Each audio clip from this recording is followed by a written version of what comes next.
Hello and welcome to a new card tutorial here at justonemorecard.com. Today I have something for you that I hope you'll find as exciting as I think it is. I've already prepared a bit. You can see some of the supplies that we'll be using today. You don't see the most important supply yet, but we'll get to that in a minute or two. I've prepared a simple gray card base and I've die cut with the smaller one of the fem frames, just a piece of white cardstock. It gets this really nice stitching which will go to the front of my card, and we'll cut a window into this panel. I am using the circle dies by Sizzix because that's the ones that I have, but for example you could use the lawn fawn scalloped, not the scallop ones, but they're lawn fawn circle dies and other brands that offer the same. So just pick the ones that you have. Any circle die will work. Actually, any shape will work. I'm just picking the circle because that's what I have on hand. Trying to center the die here. You could measure it, but you know, I'm just the gung-ho type person, just hoping I'll get it right. And I'm gonna adhere to my panel with some post-it notes and then run it through my Big Shot. Now that I have the window, I will decorate the card base itself. I'm using this star stamp by Denami Design and some gray ink to stamp the stars.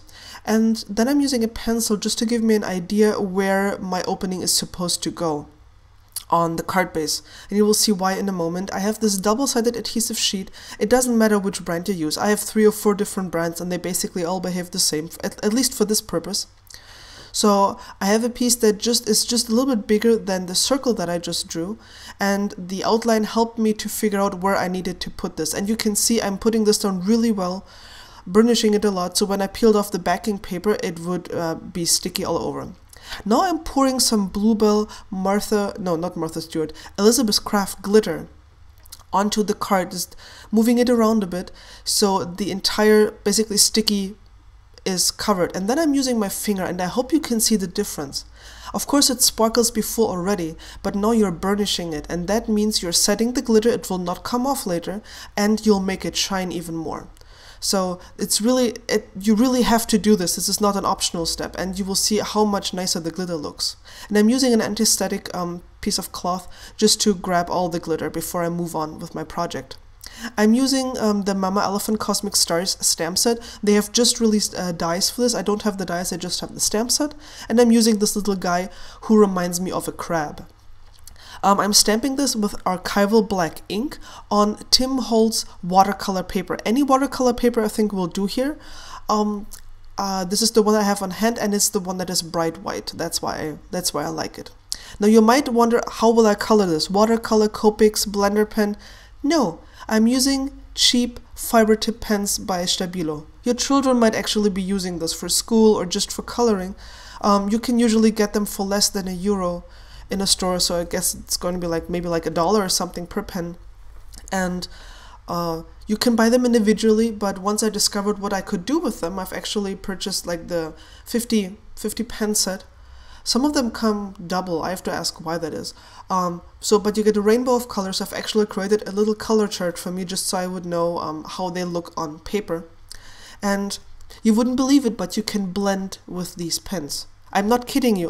Of course, you will not get the quality of a Copic, but if your budget is tight, but you still want to color smaller images, not huge ones, but smaller images and get blending, these pens will do this for you. I was blown away when I realized that this is possible. And also the colors are very intense, very bright.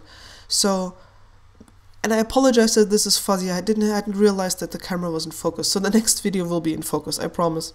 As you can see, I'm putting down the red and then immediately going in with the orange, and then immediately going in with the yellow, picking up the color where I lifted off the pen, because you kind of leave like a little puddle of ink where you lift off the pen.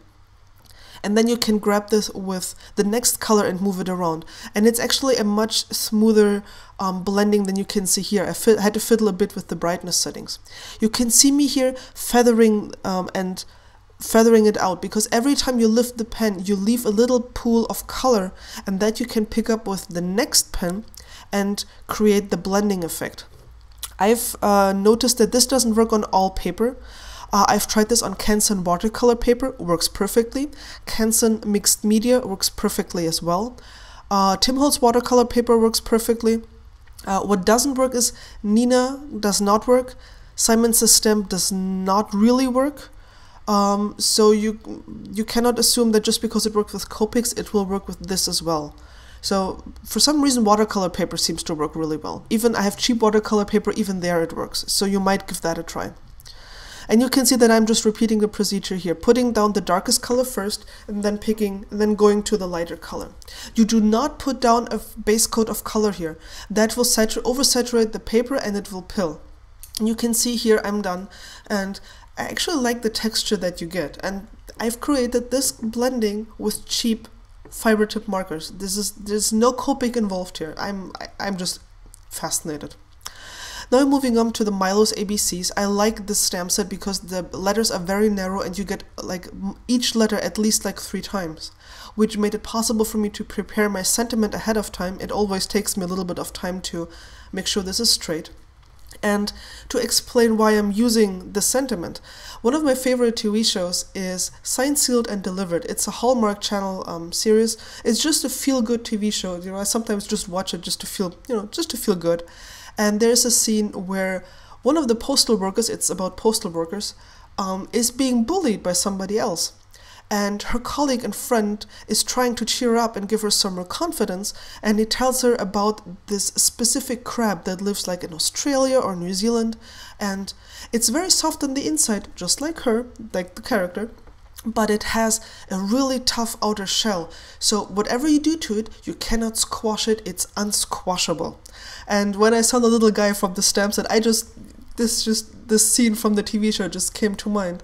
And I thought this would be a perfect card for a friend of mine who went through a hard time recently and is still, a little bit struggling. And I just want to remind her that she is unsquashable. Life can throw stuff at you, but you're not alone and you can work through stuff. Don't let life squash you. So now I've mounted the panel onto the front of the card, and now I'm adhering the crab upside down. It will take me a while to notice this actually. I'm picking out some pretty pink par sequins, colors that match the colors that I've used on the crab and on the background. And these are the 4mm size, and then I'm using the sparkling clear in the 6mm size. And I'm still not noticing that the crab is upside down. I've already adhered it with foam tape. And I'm like, oh, this is so nice and sparkly. And then I'm wondering, wait, what is wrong with this picture? Something's off. And I'm like, oh, goodness gracious, really? So I just pulled it off.